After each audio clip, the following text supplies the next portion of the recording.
ప్రభు నామమున మీ అందరికీ వందనాలు. కాగా క్రీస్తు శక్తి నా మీద నిలిచియుండు నిమిత్తము విశేషముగా నా బలహీనతల యందే బహు సంతోషముగా అతిశయపడుదును. 2వ కొరింథీయులకు రాసిన పత్రిక 12వ అధ్యాయం 9వ వచనం. క్రీస్తునందు దేవుని బిడ్డలారా, అపోస్తలుడైన పౌలు గారు ఒక గొప్ప దేవుని యొక్క ఉద్దేశాన్ని, సత్యమును మనకు తెలియచేస్తూ ఉన్నారు. అంటే దేవుని శక్తి నిలిచి ఉండాలంటే మన బలహీనతల్లో బహుగా సంతోషించాలట. ఏబు గారి జీవితంలో మనం ఈ విషయాన్ని స్పష్టంగా చూడగలిగితే, సమస్తాన్ని కోల్పోయాడు. ఏమాత్రం కూడా ఏది మిగలలేని పరిస్థితి అయిపోయింది. అటు పిల్లలను, ఇటు పశువులను, జంతువులను, ప్రియమైన దేవుని బిడ్డలారా, ఆయన కలిగిన సమస్తాన్ని కూడా ఆయన కోల్పోయాడు.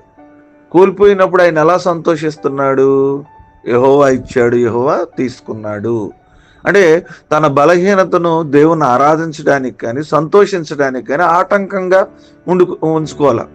దాన్ని బట్టి ఆయనకి శక్తిని, దేవుని శక్తి ఆయన మీద నిలిచి ఉంది. అందుకే 2 ఆశీర్వాదంతో దేవుడు మరలా జ్ఞాపకం చేసుకున్నాడు.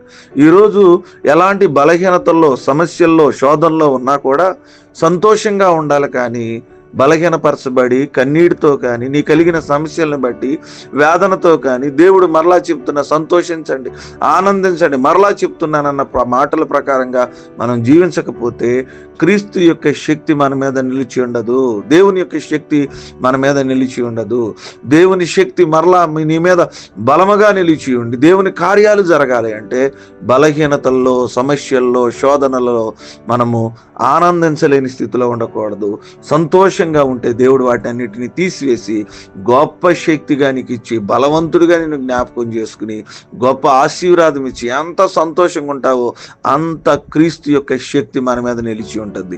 ఆ శక్తి మనందరం పొందుకుని మనం సంతోషిస్తూ బలహీనతలో ఆశీర్వాదకరంగా మార్చుకుంటూ ముందుకు కొనసాగిపోదు. ఈ కొద్ది మాటలు దేవుడు మన వెనుకలో ఫలించి ఆశీర్వదించునుగా. ఆమేన్. తలలో ఉంచుకుందాం, కళ్ళు మూసుకుందాం, ప్రార్థన చేసుకుందాం. మహోన్నతుడా, మీకు స్తోత్రాలు. రాత్రంతా కాచారు ప్రభా. వేకుని లేచి మిమ్మల్ని ఆరాధించే ధన్యత మాకు ఇచ్చినందుకు మీకు స్తోత్రాలు. వాక్యం ద్వారా మీరు మాతో మాట్లాడారు ప్రభా. బలహీనతల్లో, సమస్యల్లో, శోధనలో ప్రభా సంతోషించే అనుభవాలు క్రైస్తవ సంఘానికి, దేవుని ఎరిగిన వారికి ప్రభా ఎంతగానో ఆనందించే సంతోషాలు ప్రతి ఒక్కరు దయచేయండి. ఎవరు కూడా దుఃఖంతో కానీ, బలహీనతతో కానీ ప్రభా అయానైనా నిస్సహాయ స్థితిలో కానీ ఉండకూడదు. ప్రతి కుటుంబం, ప్రతి బిడ్డ సంతోషించాలి. దేవుని యొక్క శక్తిని పొందుకోవాలి, దేవుని యొక్క బలమును పొందుకోవాలి ప్రభా. దేవుని యొక్క ఆశీర్వాదం పొందుకునే సహాయం దయచేయండి. వివాహ దినాలు ఉన్నాయి, పుట్టినరోజులు ఉన్నాయి, వాతావరణ పరిస్థితులు ఉన్నాయి, సువార్త పరిచర్యలు ఉన్నాయి.